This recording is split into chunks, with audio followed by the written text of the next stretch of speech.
Guess where we are? We're at Universal Studios for Harry Potter weekend. There's more Mardi Gras stuff out. People. So they got more Mardi Gras stuff out. They got this guy right over here. These tents were up the last time we were here, but the fences in front of it weren't. With these little pillars. And over here I saw the king and queen statues behind that bench, and there they are. So Mardi Gras stuff is up. Awesome! I love Mardi Gras. If you're coming to Universal, come during Mardi Gras because it's the bomb. It's the best. So we decided to get in line for the Expo, yes, at the Expo Center, and last year we didn't do the studio tour in London because we just didn't have the time, but today we're going to go ahead and just stand in line all day and try to do it.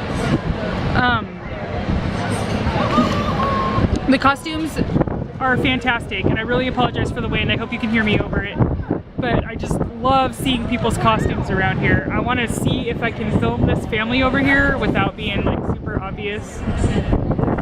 It's really hard to see, but there's yeah, that's true.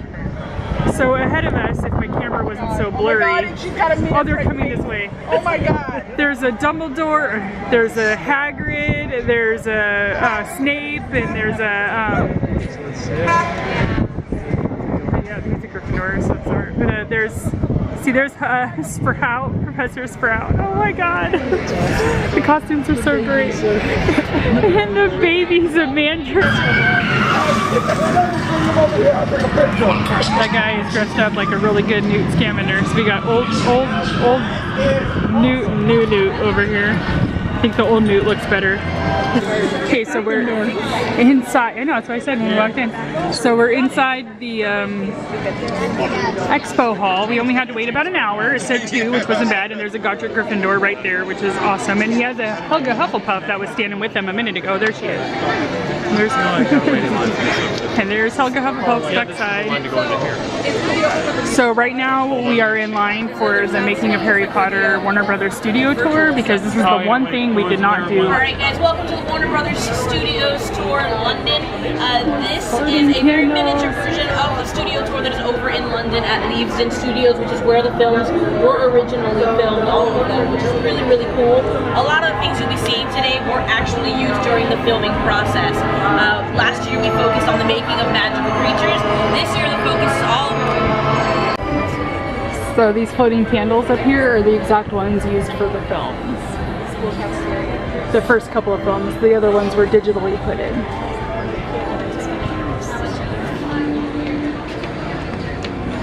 Alright, so can anyone tell me what this lovely thing is right here? It's the Triwizard Sorting Cup. The Goblet of Fire. Or I think that's what I meant. So this right here is for the Triwizard Tournament. So people would put their Goblet names of Fire. in, and then if you get chosen, you get popped right on out. Well, this is actually the second goblet. We have 2. The first was created out of an English elm. It was really, really heavy. It was hand carved by Peter Bohannon, who was our head props master. And John Richardson, who is our head of special effects, he's our supervisor. He was like, what if we could take it and have the burnt parchment fly out of it? And they were like, why don't we try that? That sounds amazing. Unfortunately, because it was a solid piece of wood, we just didn't really have the ability to create that mechanism to put inside of it. So what we did is we created a fiberglass mold of the original. So this is that fiberglass mold. This is the one that we see in the film. So who remembers what happens first? You put your thing in there. What color does it turn? Not everyone. It turns blue. Yes. So it's gonna start to smoke and it's gonna turn blue. And then all of a sudden, it's going to turn red.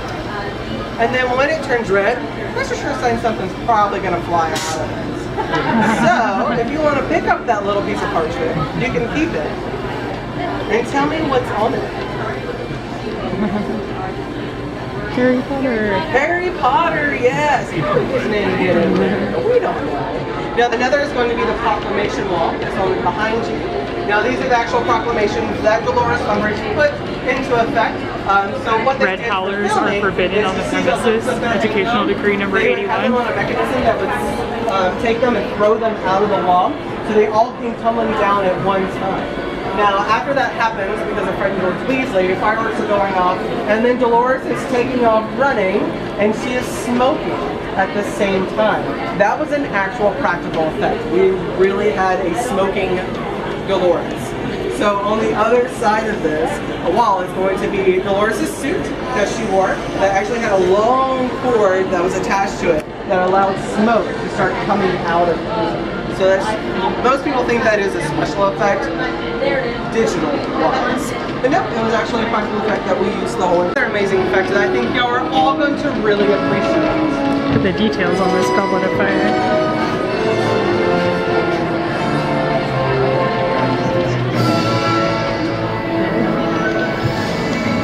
I wish I could slow down enough to like make it to where you can actually see what they say, but kind of.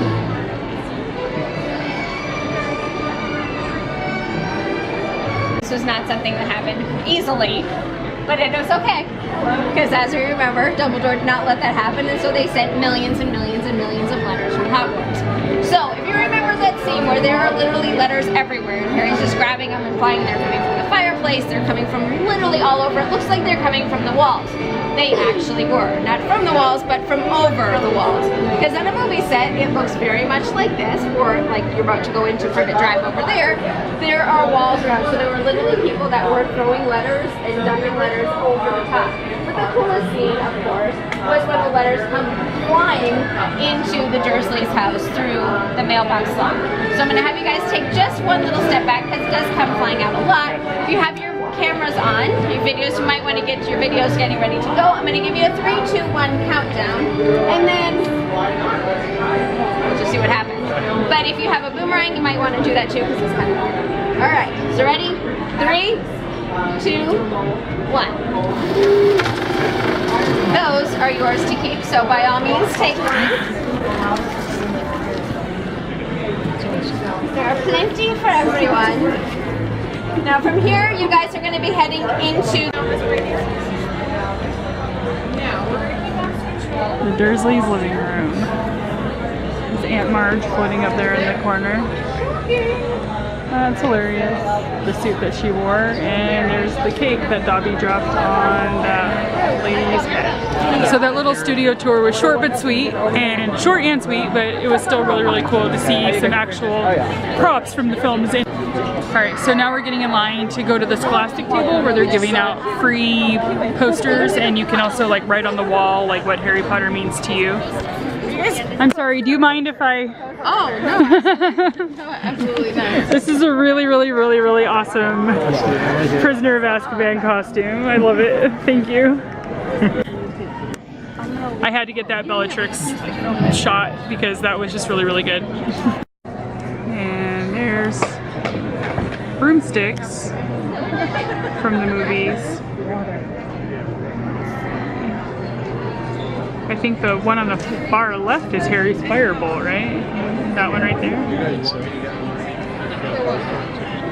They are really, really big. I wasn't expecting those rooms to be as big as they are. They're huge. It's awesome. Plus, if you hit somebody over the head with it, it makes much more of an impact. Thank you This very is much. this year's poster. They're really awesome. Okay, we got a bad batch. The covers for the 20th anniversary paperbacks. They look so good. They look so good. I have so many editions of these books. Every time they put out a new cover, I have to get one. Oh, the cover illustrator. Oh, we can meet the guy who did the illustrations. That's awesome. Tomorrow, so we're gonna have to stand in line again. Yep, we're gonna come back tomorrow and stand in this line again. A Honeyduke's Scratch and Sniff Adventure. Oh my goodness, I gotta have it. Houses of Hogwarts. Magical Yearbook. And in addition to the poster, we just got a pin that says, if I can get it. 20 Years of Magic. And if I can wear it to sleep. So the line we're in right now is the costume line, so I'm gonna get a good shot, a close-up of these costumes. So this is an outfit that Bonnie Wright wore as Ginny. And it's hard to get an idea of it because it's like up on a pedestal and I'm obviously having to pan up and down the costume, but you can tell that they're very, very tall and very, very, very tiny. And this is Luna's outfit. She wore this to the Christmas party with Harry. Ivana Lynch. Not quite as tall as the Ginny one, but she's definitely very, very small. Oh, it's so funny. Such a cute outfit. Oh, and then the twins wore these. These are great. They're they're pretty average size guys, like height-wise. These costumes are awesome. They're glittery. These suits are glittery.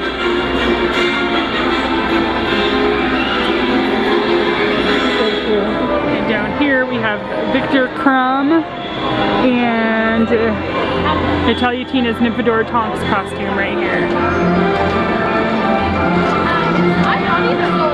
They look awesome. So where does this one fall in?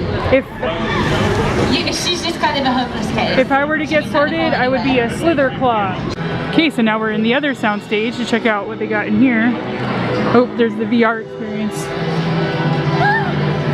It's Harry's crib. It's the infant Harry Potter and his mobile. With the letter that was left to the Dursleys. That's cool. We're gonna do this later, or one of the days this weekend, but right now we got the Fantastic Beasts virtual experience. Here's the chalk artist. We're getting a drawing of Luna right now, which is totally awesome. That's just really, really good. I can't even draw the alphabet properly. They got some stuff for Pottermore going on over here. You can kind of flip through what Pottermore looks like on the screens over there, but you can also do it on your computer at home. And right here, you can actually get inside the couch chair thingy that Slughorn was in the 6th movie. Ah, that's awesome. Let's see if I can get in there. Okay, so apparently you can get your picture taken dressed up as the chair. That's awesome. That's really cool. That's so cool. That's awesome. So where that guy's hand is like a hole where you stick your head through and then you can be the chair. You can see the little slippers on the bottom here. We took a quick little ET break. And that ride is so weird. Like every time I ride it, I'm like, I know, I see him. It's like every time I ride it, I'm like, why is this ride so weird? I don't want them to get rid of it, but I would love it if they would update that ride, update ET. I didn't film on it. I know that there's like POVs online and there's like other YouTubers that seem to have like privileges that I don't, because whenever I whip out my camera where I shouldn't have it, I immediately get caught. But I know that there's other people that have put videos of it up online, so go check it out if you want to. ET the ride at Universal Orlando. So weird, so weird. Hello, so we're back, we're at home. I had a really good time seeing the expo centers at the Harry Potter weekend at Universal. We did not stay for the opening ceremonies, which in hindsight, I'm kind of wishing that we had, but I did have a couple things I wanted to do at home, you know, feeding people and stuff, you know, all that necessary crap. But I'm kind of wishing that I had stayed for it, but at the same time, I had stuff to do. Tomorrow, however, we're going early. We're going to do the VR experience like first thing in the morning. We're going to try to catch some events throughout the day, and then we're definitely staying for the lights on the castle. They did a preview, or they did that tonight, but that was only for like hotel package people and stuff like that, and I didn't, of course we live here, so we weren't going to buy a Harry Potter weekend package. Yeah, I don't know. I lost my train of thought. But we skipped the opening ceremonies tonight. Kind of wish I hadn't skipped it. It probably would have been a really fun thing to vlog. But like I said, I had to do a few things tonight. Tomorrow is going to be like an open to close day at Universal, so we'll get plenty of stuff in then. And I'm really looking forward to seeing the lights on Hogwarts Castle. Like, that if I could have seen that tonight, I definitely would have stayed, but that's something that's gotta wait till tomorrow. Tonight I'm saying goodbye to y'all in the language of Austria, which is German, even though I know they have a very different dialect of German than like Germans do. They do use one of the same words for goodbye, and even if I was speaking it for Germany or for Austria, I'm sure that I wouldn't get the accent right either way. But I will see you guys tomorrow. Auf Wiedersehen. Auf Wiedersehen. How do you say it? Last one was good. Auf Wiedersehen. Does that sound better? I don't know. I'm so sorry. If you want to correct me, feel free to correct me, but I don't speak foreign languages, but I am enjoying what I've been learning about foreign languages as I search them. Auf Wiedersehen.